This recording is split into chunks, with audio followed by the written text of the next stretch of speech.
Berapa kali menyelundupkan benih lobster ke Singapura, Pak? Siang hari ini, hari Senin, tanggal 9 Oktober tahun 2023, jajaran Polres Bandara Soekarno-Hatta, Satreskrim Polres Bandara Soekarno-Hatta tentunya dibantu dan koordinasi sinergitas dengan Kepala Karantina Perikanan, kemudian Bea Cukai, APSEK dan AP2 yang ada di jajaran Otoritas Bandara Soekarno-Hatta. Alhamdulillah kemarin hari Minggu tanggal 8 Oktober tahun 2023 sekiranya pukul 15.00 siang hari, tim Resmob, tim Reskrim telah berhasil menggagalkan dan berhasil sekaligus menangkap dua tersangka penyelundupan membawa benih lobster dari Jakarta yang akan dibawa ke Singapura. Dan dua tersangka berhasil kita amankan. Berikut barang bukti sebanyak 2 koper, kemudian di dalamnya ada 35 bungkus kantong plastik yang berisi benih lobster, dan kita sudah hitung dengan barang karantina berjumlah 107.800 ekor. Kalau kita taksir dengan rupiah, kerugian negara sebanyak 11.878.000 juta rupiah. Nah, sehingga ini adalah 2 kali pengungkapan yang ada di jajaran Polres Bandara Soekarno-Hatta. Di bulan April kita sudah berhasil menangkap dari Sukabumi, dan sekarang kita berhasil menangkap berawal dari Jakarta, yang tentunya 2 orang pelaku ini adalah modus sebagai kurir, yang mana mereka disuruh membawa koper dan diberi hadiah sebesar 10 juta rupiah, disiapkan tiket, kemudian akomodasi di Singapura. Nah, tentunya barang ini dari mana, kemudian pelaku utamanya maupun proses jaringannya sekarang sudah kita kejar oleh tim Resmob, dan kita akan ungkap jaringan secara tuntas. Dan ini tentunya harus ada kerjasama dengan masyarakat maupun tentunya dari kewenangan otoritas bandara yang sama-sama bekerja keras untuk mengungkap jaringan benih lobster yang ada di kawasan Bandara Soekarno-Hatta.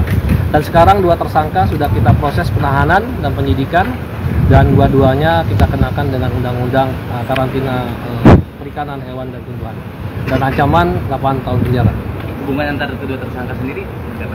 Untuk 2 tersangka ini, untuk dalam proses penyidikan, 1 tersangka sudah melakukan 3 kali, yang mana 2 kali berhasil lolos, dan ini menjadi atensi kita bersama bahwa masih banyak jaringan-jaringan yang tentunya menggunakan kesempatan dengan kelengahan petugas yang ada di bandara maupun kita untuk meloloskan benih lobster. Yang satu lagi adalah pertama kali, dan keduanya tidak saling mengenal. Jadi dua-duanya direkrut oleh pelaku utama, kemudian ketemu di bandara, dan dua-duanya sama-sama bergerak ke Singapura, dan sebelum check-in ke counter kita berhasil menangkap 2 tersangka. Pak, mengantisipasi karena melihat sekarang sudah tidak ada pemeriksaan SCP-1 Pak di depan, artinya ada langkah upaya apa yang upaya kita tentunya dari awak media, kita menghimbau kepada seluruh masyarakat apabila diiming-imingi apapun itu, tidak hanya benih lobster, bahkan barang-barang terlarang lainnya seperti narkoba dan lain-lain, apabila disuruh mengantar koper atau mengantar barang apapun yang belum jelas dengan diiming-imingi nilai yang fantastis, tentunya ini menjadi renungan masyarakat untuk tidak tertipu maupun dengan begitu saja melakukan kegiatan tersebut. Nah, yang kedua, kita sama-sama di otoritas bandara ini setiap rutin pertemuan otoritas bandara selalu menyampaikan bagaimana kiat-kiat mengamankan seluruh jaringan, tidak hanya benih lobster. Setiap bulan kita ada rapat koordinasi antara otoritas bandara untuk mengcover maupun menindaklanjuti penyelundupan barang-barang ilegal lainnya, tidak hanya benih lobster. Nah, yang ketiga, tentunya ini menjadi evaluasi. Tadi saya sudah berkoordinasi dengan APSEK untuk pelayanan terminal. Ketika sekarang dari sensor maupun pemeriksaan di gate awal ini tidak ada lagi, hanya gate terakhir, ini menjadikan evaluasi.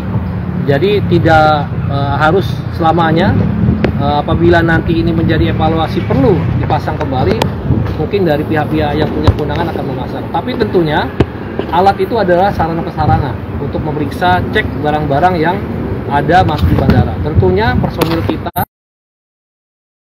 Undang-Undang 21 tahun 2019 karantina. Kalau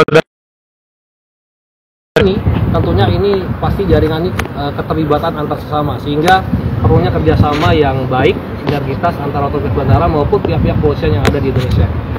Pak, satu pelaku itu berhasil 2 kali nyelundupin, jumlahnya sama kayak ini? Berbeda-beda, dan hari ini cukup fantastis. Dari pengungkapan yang ada di Polres Bandara ini 3-4 kali lebih besar dari pengungkapan sebelumnya. Kalau pengakuan dari tersangka yang 2 kali lolos itu berapa? Untuk sementara masih didalami. Siap. Terima kasih.